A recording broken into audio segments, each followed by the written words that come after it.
Où certains trouvent que les acteurs de couleur ne sont pas assez représentés. La polémique enfle à 24 heures de la cérémonie. Céline Bruel. Voici le grand absent de la sélection aux Oscars. David Oyelowo incarne Martin Luther King dans Selma.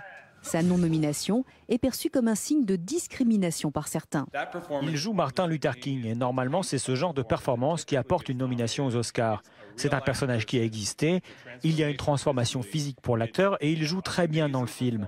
Un film qui a un message fort pour la société. Je pense que beaucoup de gens ont été surpris. Moi-même je suis surpris qu'il ne soit pas nommé.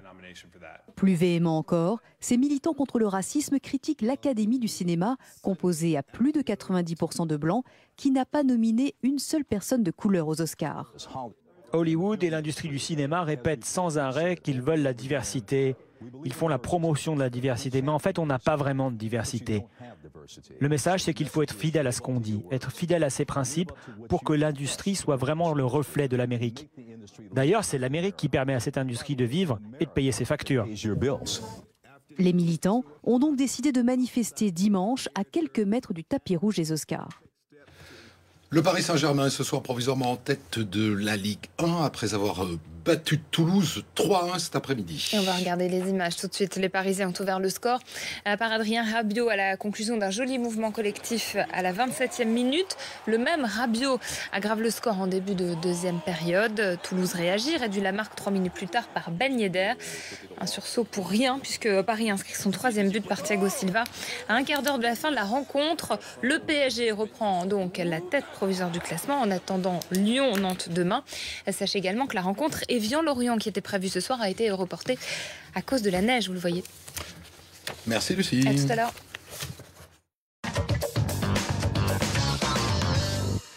Et nous voici au tout début du débat du samedi soir qui cette semaine oppose Marie-Laure Harel de l'UMP, bonsoir. Bonsoir. À Julien Bayou bonsoir. d'Europe Écologie Les Verts, bonsoir à vous. Mon premier sujet sera politique. Au Salon de l'Agriculture ce matin, le président Hollande s'en est pris aux frondeurs qui avaient failli mettre le gouvernement en minorité cette semaine lors du vote sur la loi Macron. Il a lancé un appel à la responsabilité et à la lucidité de la majorité, mettant en garde contre un risque de défiance si les parlementaires ne font pas ce que veut le pays. En gros, il dit aux frondeurs, les sondages disent que 2/3 des Français sont pour la loi Macron. Les frondeurs ne peuvent pas avoir raison contre le peuple. Est-ce que vous lui donnez raison, Julien Bayou ? Mais non, mais je pense qu'il faut avouer, il faut acter la grande faiblesse du président qui s'est retourné contre sa majorité, qui avait un programme en 2012 et puis qui essaye de faire autre chose. Et là, tout simplement, il n'a plus de majorité. Et cette loi Macron, elle est tellement fourre-tout. Le vrai problème, c'est qu'il n'y a pas eu de débat.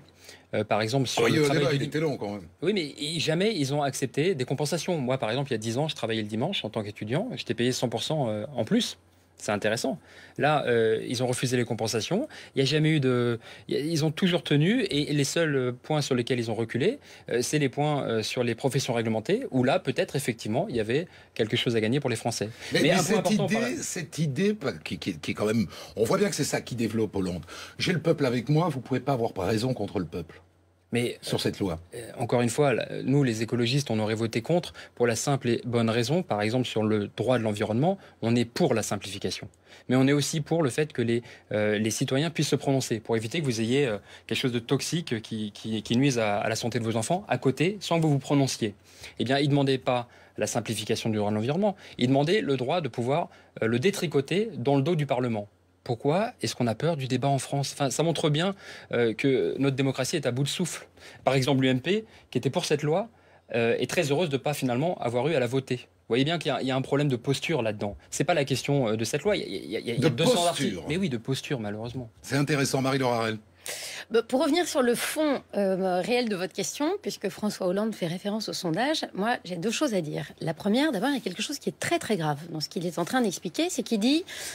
Finalement, les instituts de sondage comptent plus que les institutions de la République. Alors, on peut se poser une première question. À quoi sert le Parlement ? dans ce cas, il n'y a qu'à faire des propositions de loi. Il n'y a qu'à acheter ça, lui faire pondre des sondages. Et puis on interroge Ipsos, l'IFOP, et puis il n'y a plus besoin de Parlement, puisque c'est que les sondages qui comptent. Deuxième chose, si on pousse aussi son raisonnement jusqu'au bout, si c'est les sondages qui doivent dicter au Parlement ce qu'il doit faire, je rappelle que François Hollande est défié par 87% de Français. Ça veut donc dire que le Parlement doit le destituer. On ne peut pas prendre les sondages que quand ça rend service. Je suis assez d'accord avec Marie-Laure Harel. Je rappelle en plus que sur le sondage, alors c'est Odoxa en plus, c'est pas n'importe quel institut. Je veux bien terminer. C'est quand même beaucoup moins fiable que les autres. Alors, allez-y.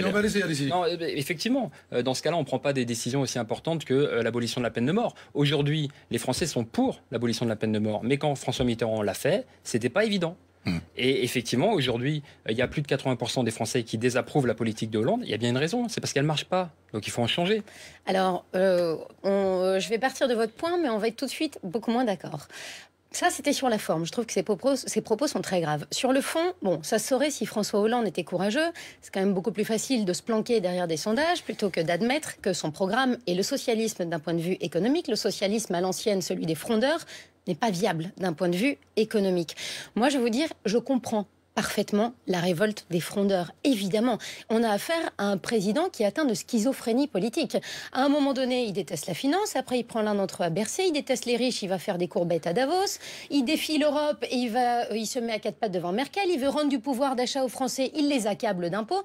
Donc moi, je comprends parfaitement, je ne suis pas du tout sur la ligne politique des frondeurs, c'est une gauche pour moi qui est complètement archaïque, arriérée, qui ne comprend pas que les patrons, les entreprises ne sont pas les ennemis des progrès sociaux, ils sont justement un levier nécessaire. Il faut engendrer de l'activité et de la richesse pour générer des progrès sociaux et des avantages pour pouvoir redistribuer. C'est la caricature. Je suis Donc moi-même moi, gérant. Alors arrêtez de parler. Sur le fond, je vais vous dire, moi, je m'en réjouis. Je n'attendais pas de lui plus de courage que ce qu'il n'a démontré pendant ces 2 ans et demi, mais il est quand même en train d'admettre, en se cachant derrière ses sondages, que ni son programme, ni le socialisme à l'ancienne économiquement ne peuvent fonctionner. Et ça, c'est une très bonne nouvelle. Allez, deuxième petit sujet, un sujet bien intéressant qui concerne la fidélité dans le couple. Vous savez qu'il y a un site internet qui s'appelle Gliden, qui se présente comme étant le premier site de rencontre extra-conjugale et qui fait sa pub sur des affiches que vous voyez à l'instant, dont le slogan est « Contrairement aux antidépresseurs, l'amant ne coûte rien à la sécurité sociale ».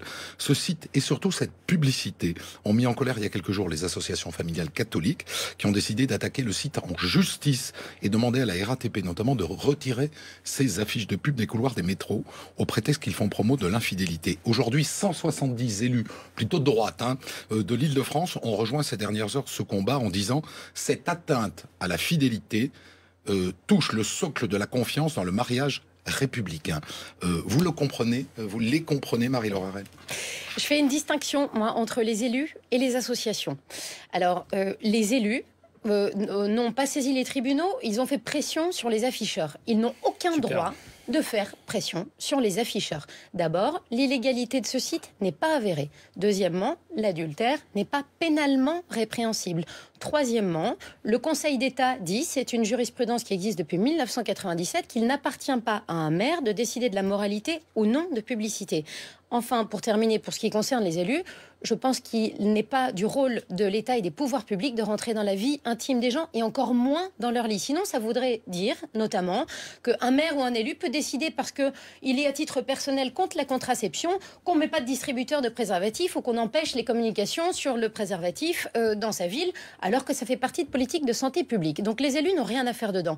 Après, les associations catholiques. Les associations, je vais vous dire, les associations, elles sont dans une dimension morale. Finalement, elles sont dans leur rôle. Elles contribuent au débat d'une certaine manière. Elles défendent leur conception de la société comme peuvent le faire des associations qui luttent contre le racisme, qui font la promotion de l'écologie, du féminisme et autres. De toute façon, c'est la loi de la République qui a raison au final. Après moi, d'un point de vue purement personnel, je pense que de toute façon...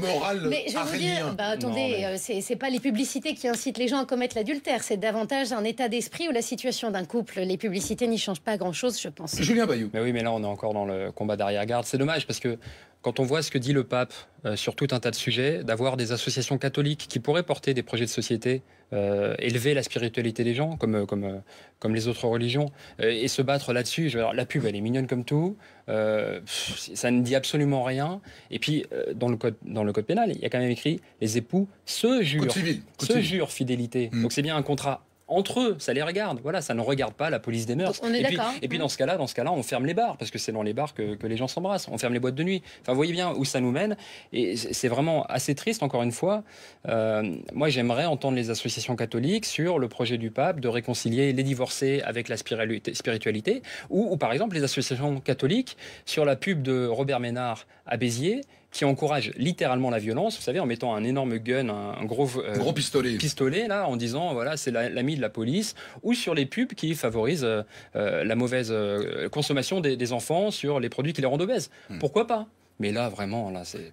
Plus largement, est-ce que ça heurte votre laïcité que de voir finalement de plus en plus les associations catholiques s'exprimer, donner leur avis sur tout un tas de sujets? Alors évidemment, le gros sujet, ça a été le mariage pour tous, mais on les voit là, les mêmes, probablement sont les mêmes, revenir régulièrement et donner leur avis sur les choses de la vie publique. Pour vous répondre rapidement, si ça avait été une association juive ou une association musulmane, on aurait crié au scandale. Là, ça fait plaisir, ça fait rigoler, ça fait sourire. Mais ça pose vraiment le problème de la laïcité. Alors, heureusement, la justice est bien faite et j'espère que leur plainte sera déboutée. Par contre, c'est dramatique de voir des élus soutenir ça. Parce que quand ça aurait été des associations juives ou musulmanes, on aurait crié au communautarisme. Marie-Laure Harel. Écoutez, moi, ça ne me dérange pas plus que ça, dans la mesure où c'est pas les associations qui font la loi, de toute façon. Donc, elles ont le droit d'exprimer leur opinion, qui est souvent, pour ce qui relève des associations catholiques, assez conservatrices. Bon, voilà, c'est pas elle qui dicte à la République ce qu'elle doit faire, c'est plutôt à elle de s'y plier. Julien Bayou, vous semblez dire, vous, que c'est une atteinte à la laïcité que de voir des associations religieuses s'exprimer sur l'actualité. Oui, elles n'ont pas à faire la police des mœurs. Et puis encore une fois, si on suit un petit peu ce qui se passe au niveau catholique, encore une fois, le pape tient un discours d'ouverture vis-à-vis des divorcés, tient un discours d'ouverture vis-à-vis de l'immigration, tient un discours extrêmement dur vis-à-vis de la finance. Moi, c'est ça que j'aimerais entendre de la part des associations catholiques, une promotion du débat de société et pas un combat d'arrière-garde sur un site. Et vous ? Le côté je suis catholique et je m'exprime politiquement, il y avait quand même cette idée jusqu'à maintenant que la religion parlait aux religieux et ne parlait pas à la politique. Oui, enfin, je reviens à ce que je viens de vous dire il y a quelques minutes, c'est que de toute façon, c'est la République qui fait sa loi. Les associations catholiques étaient majoritairement opposées au mariage gay. Le fait est qu'il existe et que c'est comme ça.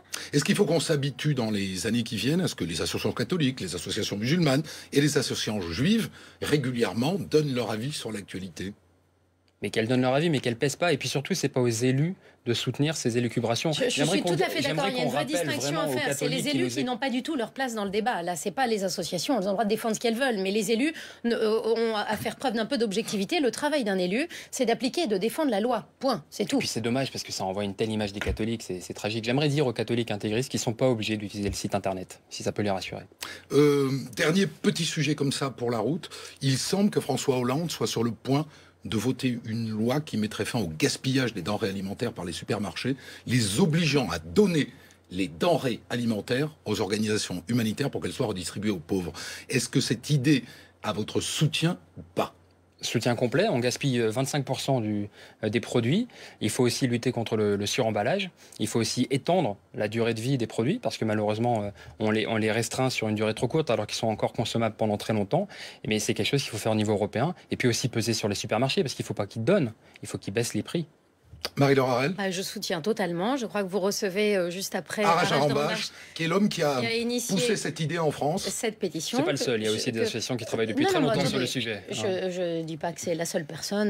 Non, mais c'est un gars qui va pousser une loi que va retenir le PS. Il n'empêche que cette pétition est une très bonne initiative qu'il a prise et que, bien évidemment, François Hollande ne peut que bien faire en initiant une loi. Et ça fait bien longtemps que ça aurait dû être le cas. J'ai toujours été très choquée, moi, personnellement, de voir que souvent les supermarchés étaient contraints de jeter et n'avaient pas la possibilité de donner à ceux qui ont faim. Merci à tous les deux. Merci infiniment.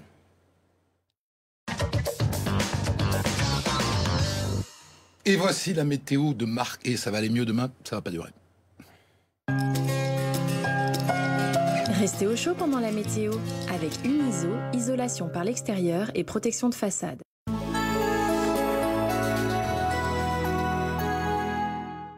Et comme prévu par les services de Météo France, cette journée aurait été compliquée, notamment en région Rhône-Alpes avec de la neige. Il en est tombé pas mal et ceci a compliqué les conditions de circulation. Vous le voyez d'ailleurs sur ces images. Alors voici d'ailleurs les cumuls que l'on a relevés. avec donc, vous allez le voir, 5 cm à Chambéry, 3 cm pour l'aéroport de Lyon-Saint-Exupéry, de la neige également pour le col de Porte dans le massif de la Chartreuse, 25 cm. Et puis également de la neige sur le nord et le centre de l'Isère. C'est d'ailleurs là où se croisent la plupart des axes routiers et autoroutiers qui mènent aux stations de sport d'hiver. Alors que va-t-il se passer ces prochains jours ?